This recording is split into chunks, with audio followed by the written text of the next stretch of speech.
Bonjour à tous et bienvenue sur Crypto Signal. Aujourd'hui, pas vraiment de news importantes, pas vraiment de sujet à traiter, donc on va faire la routine habituelle, c'est-à-dire la technique, le fondamental, le sentiment sur Bitcoin, Ethereum et une vue globale sur les altcoins. Allez, intro.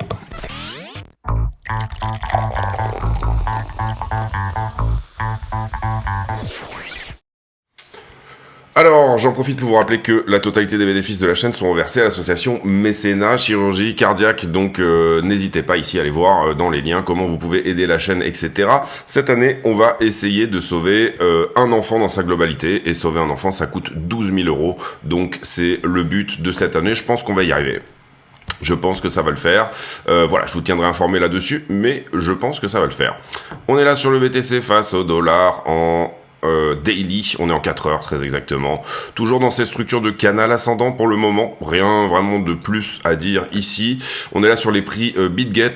Ce qu'on peut dire effectivement, c'est que on a un nouveau niveau 4 heures, je vous avais décalé celui-ci hier dans la zone qui est là, on peut très légèrement le baisser puisque sinon il aurait été hard closé, vous le voyez ici. Pour l'instant on va voir si ça tient de ce côté-là, je pense pas que ça sera le cas sincèrement, je me fierai plutôt ici à la tendance baissière en 4 heures qu'on a sous les yeux, c'est-à-dire celle-ci. Maintenant, en 15 minutes, on commence à voir, vous le voyez ici, ce petit rebond, retournement de tendance ici en 15 minutes. Donc on va voir si ça continue à dipper sous ce niveau 4 heures, ou si jamais ça se reprend. Il est tout à fait possible que ça se reprenne, il est tout à fait possible que ça dippe. Personnellement, le niveau que j'ai un petit peu en tête, en tout cas que je scrute et que je regarde, ça serait plutôt celui-ci, c'est-à-dire les 36,2 pour un éventuel rebond. Ce niveau-là ne m'intéresse pas trop, et vous voyez ici qu'on est peut-être en train de constituer ce qu'on appellerait un bear flag, un drapeau baissier. On va voir si c'est le cas et on aura la confirmation plus ou moins que c'est le cas. Moi j'aime bien les bear flags dans les petites time frames, c'est-à-dire que je les regarde pas trop dans les grosses time frames, mais voilà. Si on perd là cette trend, pour le coup ça peut nous donner éventuellement la confirmation. En général, ça se trade plutôt comme ça, un bear flag, c'est-à-dire que vous faites un measured move, donc un mouvement mesuré, comme ceci. Vous prenez le mât du flag, donc imaginez un drapeau à l'envers, hein, tout simplement, et vous le reportez en haut du flag, ce qui nous donnerait carrément le fait d'aller percer et d'aller peut-être rejoindre, on va dire, ce qu'on appellerait le bas de range, hein, finalement, c'est-à-dire cette droite jaune ici, et avec ces grosses déviations qui sont éventuellement là et peut-être très légèrement en dessous. Donc peut-être une prise de liquidité, vous le voyez là-dessous, à voir. Encore une fois, ce sont des choses qui vont se confirmer potentiellement dans le temps. Maintenant, c'est plutôt propre, et ces structures-là, elle est plutôt vendeuse, c'est-à-dire je corrige, je liquide mes shorts sans forcément péter en haut, on va voir, ça pourrait péter en haut, hein, bien évidemment, mais derrière j'accumule des stops de longueur, ce qui va peut-être me permettre derrière de faire le mouvement à minima suivant pour venir chercher ce bas-là, et après peut-être une continuation, c'est ce qu'on verra plus tard. Voilà pour BTC. Pour Ether contre BTC, on est baissier là, on est baissier sur la 4 heures également, et vous voyez qu'on perd la trend qui était celle-ci, donc ça c'est plutôt, on va dire, assez peu encourageant, en tout cas dans l'immédiat. Maintenant, on peut voir que d'une certaine manière, voilà, le vrai niveau à tenir, ça sera celui-là, et que pour l'instant, on n'a pas du tout perdu la tendance haussière qui est celle-ci, ici plus haut, ici plus bas, ici plus haut. Pour l'instant, je dirais que l'alarme, elle se situe à peu près à ce niveau-là. On joue pas les trends, hein, nous, on ne rentre pas sur des trends, on rentre sur des niveaux cohérents. Là, il y avait une trend plus un mini niveau, mais c'était vraiment pas quelque chose d'énorme. Le jaune que vous voyez là, vous voyez où on avait tendance à rebondir. Ici, je vais essayer de zoomer un petit peu pour que vous voyez mieux. Ici on avait rebondi, là aussi, là on avait juste fait une mèche en dessous mais pas une clôture, ce niveau-là est clôturé, d'accord? Donc on peut ici regarder du côté du niveau suivant qui va être quelque part par ici, hein. Sincèrement on peut assez facilement le voir. On va, si j'y arrive ici, et bien tout simplement supprimer celui-ci, puisqu'il est closé, pardon.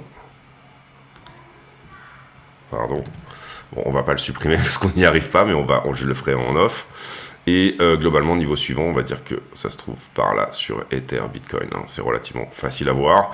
Donc là, on aura peut-être un éventuel support, en tout cas pour l'instant, depuis le 18 novembre, le prix n'a pas accepté réellement de passer sous ce niveau-là, et c'est ce qui protégerait un petit peu la structure dans sa globalité, qui, elle, est plutôt haussière, on va dire. Pour le moment, on est en soupçon de tendance haussière sur Ether contre BTC. Ensuite, Ether contre le dollar. Et bah pour le moment, vous le voyez, on s'est retourné ici. On est venu dans cet élargissement juste prendre le haut de la vague 2, sans réellement prendre le haut de la figure. Et voilà, on est plutôt sur un retest à nouveau de ceci. On ne le réintègre pas pour le moment, mais attention, il pourrait, bon, si Bitcoin venait à corriger, on se doute bien que Ether viendrait à corriger aussi. Maintenant, encore une fois, ce sont des suspicions.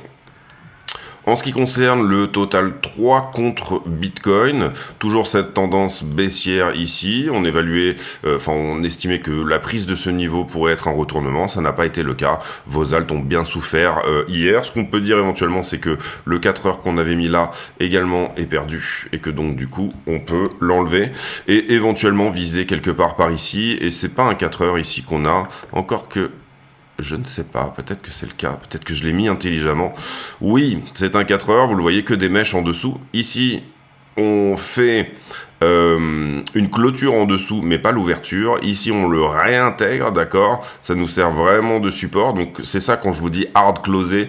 Hard closer, ça veut dire tout simplement faire l'ouverture et la clôture sous le niveau. Hein. C'est comme ça que nous, on travaille pour enlever ces niveaux-là. On accepte les mèches sur Bitcoin parce que les mèches sont des prises de liquidité et que, du coup, voilà, mais on considère toujours que ceci est un support. OK? C'est pas la peine d'aller chercher, c'est pas la peine, vous faites que vous voulez, mais ici, voilà, on évite d'aller d'aller se dire le support il est peut-être ici, il est peut-être là, etc. Nous, on considère un support comme étant fonction d'une time frame, d'accord? C'est pour ça que là, il est orange. Orange, chez moi, c'est le 4 heures. Jaune, c'est le 1 heure.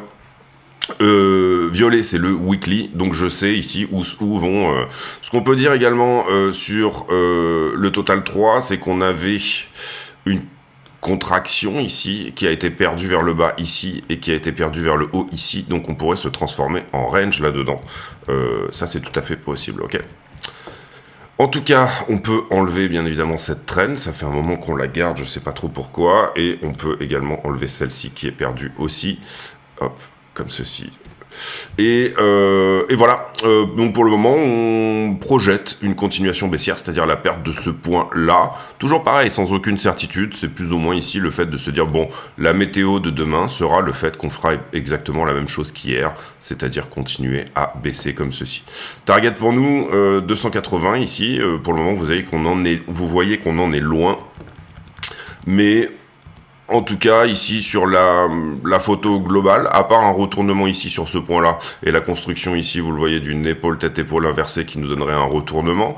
L'épaule tête-épaule inversée, c'est la figure de retournement par excellence, puisque vous êtes presque obligé d'en passer par là. Si vous êtes en tendance baissière, d'accord, vous comprendrez que vous aurez un dip, ensuite vous aurez un nouveau dip.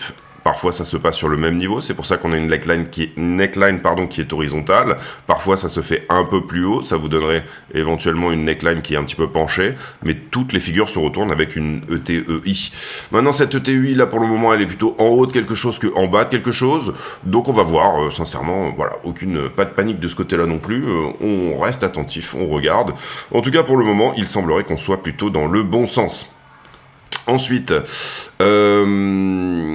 BTC dominance, bon bah pour le moment ça tient, ça trend, rien à dire de ce côté-là, c'est toujours haussier.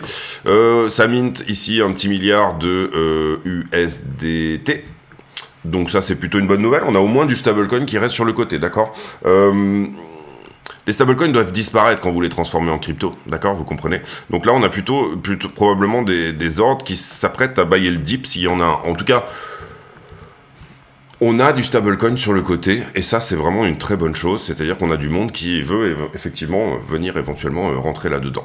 En ce qui concerne la stablecoin dominance, on est flat, donc pour le moment rien à dire de ce côté-là, on latéralise. C'est ni une perte vers le bas, qui voudrait dire une hausse sur les cryptos, moins de stablecoin dominance, plus les cryptos sont haussières, ni une perte vers le haut, qui elle nous dirait eh bien que les cryptos vont baisser, peut-être probablement jusqu'au retest de là, mais ça on en a déjà parlé hier. Donc vous voyez pas grand chose de plus à dire qu'hier finalement. Ça a assez peu évolué, si ce n'est dans le sens qu'on avait potentiellement mis en avant hier. On passe sur la news, mais avant ça une petite page de pub. Allez, on y va pour la page de pub. Quels sont les moyens d'aider la chaîne? Eh bien, tout simplement, il y a déjà le bouton rejoindre ici sous les vidéos qui, moyennant une cotisation de 10 € par mois, vous permettra d'accéder à des vidéos privées. Ces vidéos, je les poste tous les jours. Vous voyez, on est déjà ici à la vidéo numéro 57. Et dedans, on a des analyses approfondies sur le BTC, du risk management, du trade management, des analyses d'altcoin également. Voilà, petite vidéo tous les jours d'une vingtaine de minutes que je produis en plus spécifiquement pour les affiliés YouTube. Il y a aussi un moyen par le Discord d'accéder à ces vidéos. D'abord, vous venez sur le Discord, vous vous présentez ici. Il faut donc écouter ce que vous dit le bot ici de manière à accéder au serveur et ensuite rendez-vous sur l'onglet ici vidéo privée et vous pouvez lire ici toutes les choses qui vous permettront d'accéder effectivement à ces vidéos. Deuxième chose également, vous avez bien sûr le stand de merchandising que vous allez pouvoir retrouver sur la chaîne et qui du coup vous permet d'acheter des t-shirts Crypto Signal. Vous voyez, il y a quelques t-shirts marrants également et voilà, ça aide beaucoup également.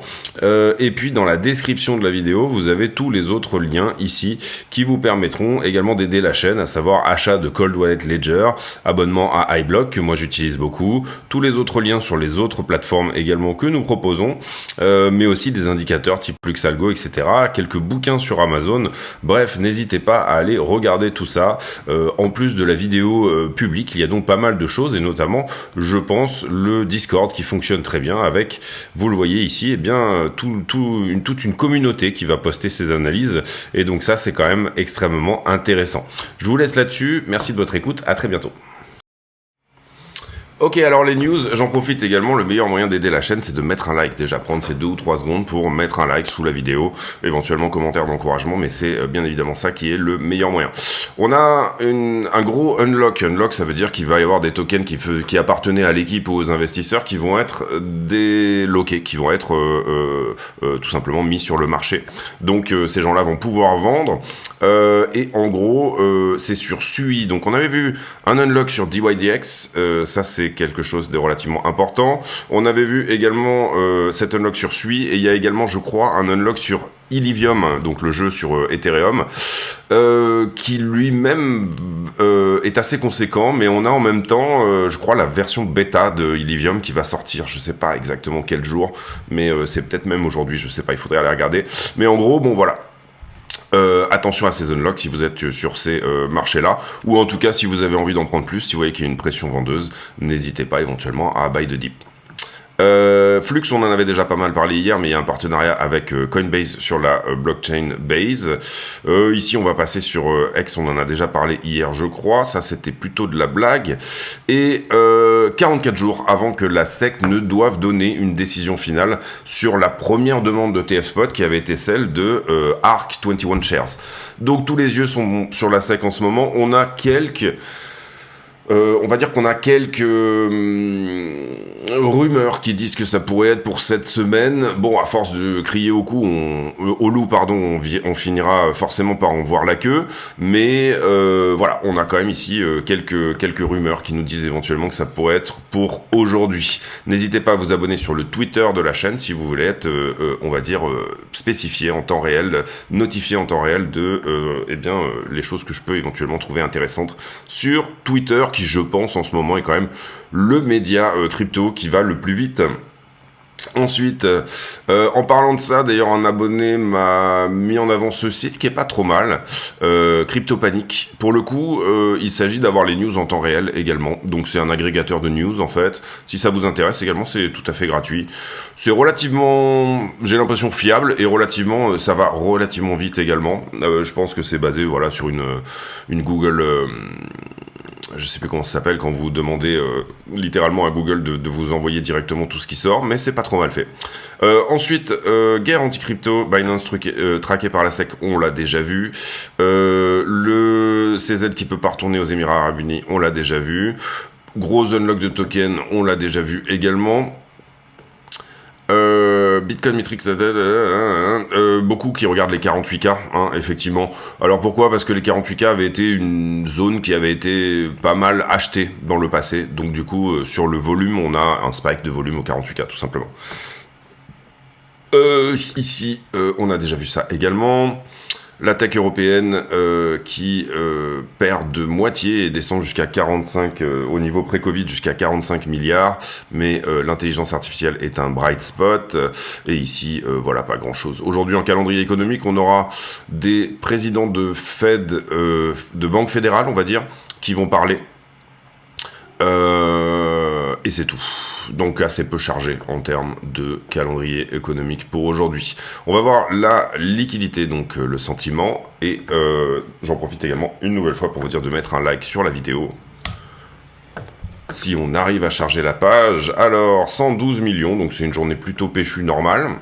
Moi je considère qu'à 70 millions c'est une journée flat, et en ce moment on a quand même un petit peu plus d'open interest. Encore 13 millions de liquidés sur l'USTC, donc le stablecoin Terra classique, Terra classique, oui. À peu près 46 millions de liquidations, donc un tiers de toutes les liquidations sur Bitcoin, Ethereum, pas mal de liquidations sur Ordinals. Aujourd'hui je pense que pour les affiliés on va étudier Ordinals et Stacks, c'est-à-dire tout ce qui est infrastructure Bitcoin dans les stablecoins. Je pense que ça peut être intéressant de faire un sujet là-dessus. Donc c'est ce qu'on va faire avec les affiliés. Ensuite, de l'ordre à l'achat, de l'ordre à la vente. Est-ce que de l'ordre à l'achat s'est rajouté? Oui, mais vous voyez qu'il y en a une petite partie qui se ravise. Mais on a quand même de l'ordre qui se rajoute ici. Et on a de l'ordre à la vente également qui se rajoute. Donc en termes de sentiment, on ne peut pas vraiment parler de quoi que ce soit de ce côté-là. Derrière ici, quand on regarde l'open interest... Alors là, j'ai l'open interest, c'est le nombre de contrats ouverts en levier, hein, tout simplement. Est-ce qu'il y a beaucoup de quand un contrat est liquidé, il se ferme ou qu'il s'arrête, qu'il prend son stop loss et qu'il arrête. Donc là, vous voyez qu'on est quand même sur une zone relativement haute. Relativement haute, donc pas mal de contrats en levier en ce moment. Maintenant, c'est pas non plus incroyable, 6,7 milliards à peu près. Ensuite, on peut voir que le prix latéralise ici, mais j'ai un funding qui augmente, en tout cas au moins au départ, donc je pourrais dire qu'il y a éventuellement un point à venir chercher en longue ici, ce qui irait plutôt dans la continuation, la perte de ce bear flag que je vous ai montré tout à l'heure. On va voir ici, aucune certitude de ce côté-là. Et depuis, on a un prix qui suit à peu près l'open interest. Ici, par contre, j'ai peut-être un gros short qui est ouvert, donc là, on est peut-être en train d'aller chercher ce niveau-là. Donc ce flag pourrait peut-être se faire en 1, 2, 3, 4, 5. En général, ils se font en 3 ou en 5. On va voir. Voilà, des spreads qui sont toujours négatifs. Moi, je considère que on regarde moins les spreads quand ils sont positifs. Ça veut dire qu'il y a un certain momentum longueur. Voilà, donc là, du coup, en ce moment, on les regarde beaucoup. Enfin, on remet l'accent sur la liquidité. Voilà, c'est plutôt ça que j'ai envie de dire. En ce qui concerne les bulles de liquidité, c'est pas énorme à prendre en dessous, c'est pas énorme à prendre au-dessus. Vous voyez que d'habitude on est beaucoup plus chargé en termes de position, mais on a quand même ici peut-être quelque chose dans les deux sens. Idem sur Ether, où ce qu'il y a à prendre en liquidité intermédiaire sur les 5 derniers jours, c'est pas énorme, ce qu'il y a en longue, sincèrement, donc il faut pas non plus se dire que ça va obligatoirement dip. Vous le voyez d'ailleurs ici, en termes de liquidité intermédiaire sur les 5 derniers jours, finalement, pour aller à 37, il nous manque un peu de liquidité, et on a peut-être une dernière chose à prendre autour des 39,2, je dirais, peut-être 38,9, 38 900, vous le voyez, il y a peut-être ici un peu de la heatmap, de la liquidation à venir chercher. On en a un peu de la liquidité intermédiaire, certes, mais c'est pas incroyable, d'accord? Donc la liquidité va pas nécessairement tout à fait à 100% dans le sens de la visibilité qu'on pourrait avoir. Sur Ether, eh bien, on n'a pas touché les 2170, qui était un niveau qu'on regardait tout particulièrement. On est en train de forcir jusqu'au 2200, globalement à peu près une trentaine de dollars au-dessus. Donc nous on avait un prix d'entrée pour short Ether à peu près dans cette zone là, peut-être que ça vaut le coup de le remonter légèrement, c'est-à-dire 2200. Pour le moment on va le laisser comme ça je pense, et puis on va aviser, peut-être qu'on défendra cette position une première fois si jamais on va dans cette zone là. La deuxième chose également, c'est que pour le coup la liquidité intermédiaire sur Ether, là on en est proche, sous les 2000, il y a quelque chose éventuellement. Je crois qu'il a fait un petit tour sous les 2000, c'était quand 21, oh non, il a fait un petit tour sous les 2000 également hier, peut-être pas sur Binance, vous voyez du coup. En fait Binance en ce moment on voit qu'il y a un peu moins de moyens pour venir être arbitré potentiellement. Non, même hier, il n'a pas fait un tour sous les 2000. C'est bizarre, j'étais persuadé que c'était le cas. J'ai regardé Bybit, là. Non, bon. Peut-être que c'était sur le spot, tout simplement. Et donc, du coup, là, la liquidité intermédiaire, elle est pas loin. Par contre, on a toujours cette grosse poches de liquidité en haut sur Ether qu'il pourrait falloir aller chercher de manière à organiser éventuellement cet éventuel dip. Encore une fois, vous entendez bien ici du conditionnel. On revient sur le prix, on fait la conclusion de cette vidéo. Alors, le 15 minutes est haussier, le weekly est haussier, le daily est haussier aussi. Ce qu'on a de baissier là éventuellement là-dedans, c'est la structure, je dirais, qui est assez larvée. On n'a rien d'impulsif là-dedans, ça a du mal à pousser. Ça veut pas dire que ça ne peut pas pousser, mais ça a du mal à pousser. Il suffirait que la news ETF sorte et vous comprenez qu'on a probablement une bougie verte qui va sortir de nulle part ici et qui va venir chercher toutes ces poches dont je vous parlais également et qui sont en haut, et peut-être même potentiellement qui va aller nous pousser au 43, peut-être 48. Maintenant, pour le moment, cette news, elle ne sort pas. Vous avez deux manières de voir les choses ici, qui sont d'une part de dire oui, la SEC va accepter rapidement parce que Binance est derrière nous, etc., etc. Et vous avez l'autre manière qui serait de dire, de toute façon, tant que l'investigation réelle sur Binance n'est pas terminée, tant qu'on n'a pas fait la lumière sur tout ça, et je dirais même que un dernier scandale sur un exchange serait largement profitable à BlackRock finalement pour vous dire, vous voyez, les exchanges, c'est pas sûr. Payez les frais pour passer par votre banque qui elle-même achètera vos ETF à BlackRock et ne passez surtout pas directement sur les exchanges. Donc ne passez pas directement par, y compris Coinbase d'ailleurs, mais Coinbase de toute façon aura sa part du gâteau dans cette histoire-là puisque elle est custodial sur la totalité des ETF BlackRock, enfin des ETF spot, pardon. Donc voilà, on retrouve finalement Coinbase quelque part en grand gagnant, même si quelque part peut-être une partie des retails vont se détourner. Coinbase qui va probablement ouvrir le trading futur dans un avenir proche, enfin c'est déjà le cas dans certains pays, je crois pas que ça soit le cas en France encore. Donc du coup ils prendront cette petite part du gâteau également des ETF futurs, et du coup étant donné que ils sont cotés en bourse, extrêmement vérifiés, et étant donné que d'un autre côté ils ont également l'approbation de BlackRock, ARK21, Fidelity, Vanek, enfin tous les ETF spots qui sont en ce moment en train d'être discutés, on peut peut-être se dire que Coinbase sera plébiscité pour sa sécurité à un moment donné aussi. Donc ça c'est la première chose importante.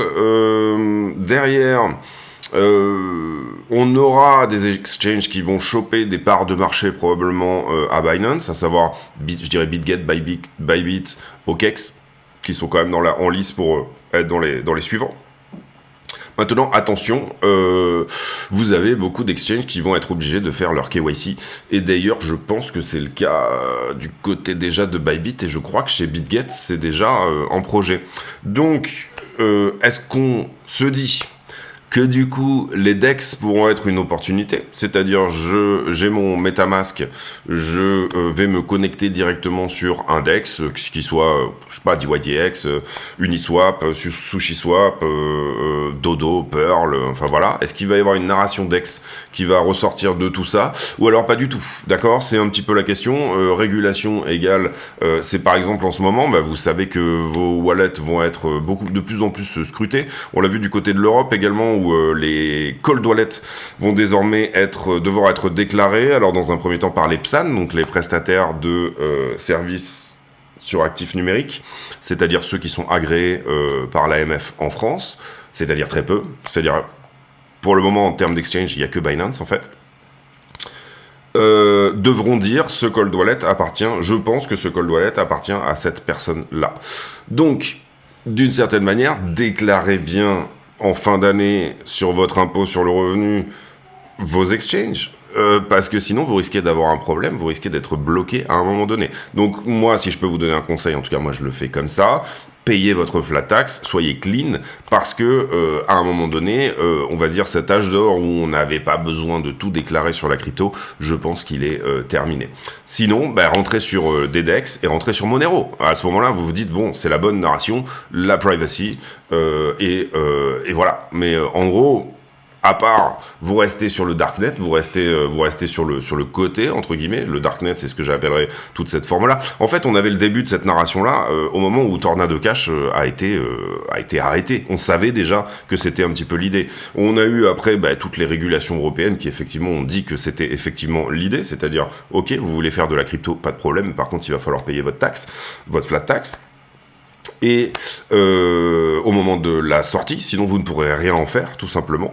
Et puis voilà. Donc attention aux redressements fiscaux. Alors je pense pas qu'ils aient les infrastructures pour aller tous les vérifier, mais en tout cas, si on parle de sommes conséquentes, eh bien le meilleur moyen, c'est tout simplement de jouer la transparence et de payer vos taxes. En tout cas, c'est le meilleur conseil que je puisse vous donner d'ici là. Donc comprenez bien également. Personnellement, moi, ça m'est arrivé, par exemple, j'ai ma banque qui m'a demandé pourquoi vous faites des virements vers tel exchange, puisque je re-rentrais du fiat pour aller renforcer mes investissements. Et tout simplement, je leur ai dit regardez, moi voilà ma feuille d'impôt, l'exchange il est déclaré sur ma feuille d'impôt, il n'y a pas de souci, ok d'accord. Ils m'ont dit ok, pas de problème, c'est bon, on est bon, mais on est en train de vous fermer la porte vers les exchanges. Et il faudra bien comprendre que le vecteur ETF est également tout à fait dans cette narration-là. Je voudrais pas faire une vidéo trop longue, mais le vecteur ETF tout simplement va vous obliger à payer vos taxes d'une certaine manière, puisque vous allez rentrer tout simplement sur un ETF, donc vous allez être sur de la security basique, et ce sont vos banques qui viendront vous dire écoutez monsieur Dupont, monsieur Durand, je pense que c'est une bonne idée que vous mettiez un petit peu dans votre portefeuille également du Bitcoin. On a un super vecteur pour ça, ça s'appelle l'ETF Spot BlackRock, c'est directement du Bitcoin, ils vous appartiennent vraiment, etc. Et en fait c'est ça qui va permettre à la late majority, je parle souvent de la courbe en S sur Bitcoin, c'est-à-dire cette courbe où finalement on a en ce moment un petit peu de mal à faire rentrer ce qu'on a. Je regardais le W parce que je voulais appuyer sur Weekly, je l'ai regardé dans les. Bon bref, c'est très drôle. Courbe en S, late majority. Vous voyez qu'en ce moment on est en train de se mettre à plat. Un S théoriquement, la courbe en S de l'innovation, c'est quelque chose qui fait comme ça en fait. Et là, vous rentrez finalement toute cette majorité qui est un petit peu en retard, ok ? On va dire que la late majorité, elle est même plutôt là.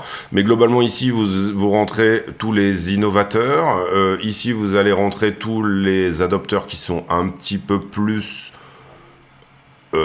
en arrière, hein, enfin qui sont également des innovateurs, mais voilà. Et ici c'est un petit peu les institutions qui rentrent, tout ce qui est institutionnel, etc. Et en dernier vous avez la late majority, et c'est là que le grand public, on va dire, tout le monde rentre. Et puis ensuite vous vous remettez à plat comme ceci. Hein. En fait là, elle fait ça, la courbe en S, elle fait comme ça, comme ça, comme ça, comme ça.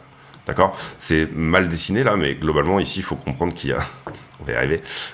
Ici, vous avez quand même une montée, vous avez un plat, vous avez quand même une montée, et vous avez à nouveau un plat. Et ici, en fait, il vous reste quoi ? Il vous reste 10% des derniers, un petit peu comme Internet aujourd'hui, on va dire, où il y a plus que quelques pourcentages de gens qui n'ont pas Internet. Donc ici, vous êtes dans une montée réellement très larvée pour la majorité qui va être, même pas la majorité, ça va être les derniers adoptants, en fait, finalement. Donc là, vous avez ceux qui sont extrêmement early. Ici, vous avez les innovateurs. Ici, vous avez une majorité qui va être plus, on va dire, difficile. C'est le moment difficile d'une. C'est là que ici, tout le monde vous dit, mais vous êtes complètement malade de faire ça. Ici, vous avez quand même des gens qui rentrent dans le train. Ici, vous avez une partie de la population qui va dire, mais vous êtes complètement malade de faire ça. Ce qui est actuellement, je trouve, l'idée. Hein, on a vu notamment dernièrement. Un reportage sur le fils de Lagarde, là, qui est complètement lunaire à la télévision. Et derrière, finalement, ces gens-là se ravisent. Hein, tous ceux qui, ici, vous disiez que vous étiez fous, et ils se ravisent et ils se mettent finalement dans le vecteur. On va voir si les cryptos, d'une certaine manière, ont cette adoption qu'elles méritent, hein. Et je dirais également que tout ce contexte-là est bien évidemment un contexte d'incertitude, est bien évidemment un contexte de régulation, est bien évidemment un moment où tout le monde comprend qu'effectivement il y a quelque chose dans cette technologie, mais que eh bien les gens sont plutôt dans l'attente, d'accord? Et là on a la vague des derniers. Mais l'adoption institutionnelle, à savoir celle de BlackRock, etc., elle se passe ici.